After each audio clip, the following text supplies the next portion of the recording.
واللہ ہمیں جان سے پیارے ہے صحابہ، اس قوم کا ذرا بیدار تو ہونے دو، یہ قوم پکارے گی ہمارے ہے صحابہ۔ تو میں تلاوت قرآن پاک کے لیے دعوت دیتا ہوں قاری محمد عمیر صاحب حفظہ اللہ تعالی کہ وہ مائک پہ تشریف لائے اور اپنی محضور کو نوات پہ تلاوت قرآن پاک ارشاد فرمائے۔ قاری محمد عمیر صاحب، ان کی تلاوت سے قبل میں آنے والے تمام معزز مہمانوں کو، علماء کرام کو دل کی اتھا گہرائیوں سے خوش آمدید کہتا ہوں۔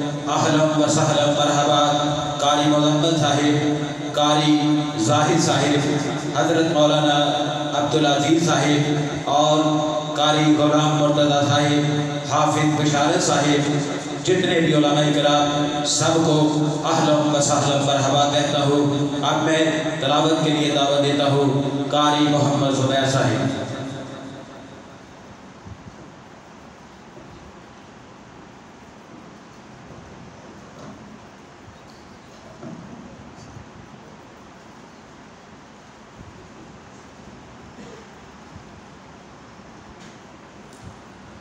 أعوذ بالله من الشيطان الرجيم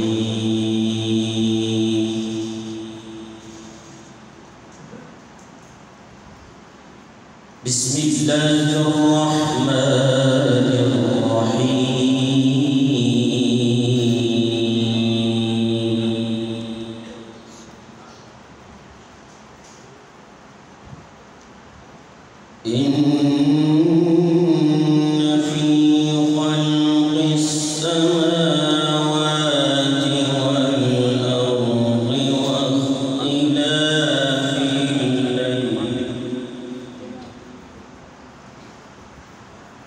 واختلاف الليل والنهار لآيات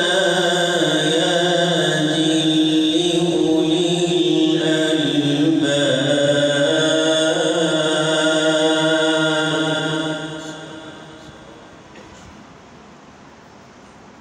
الذين يذكرون الله قياما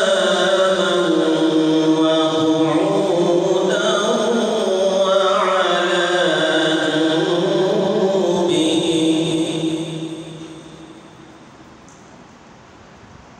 وعلى جنوبهم ويتفكرون في خلق السماوات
إن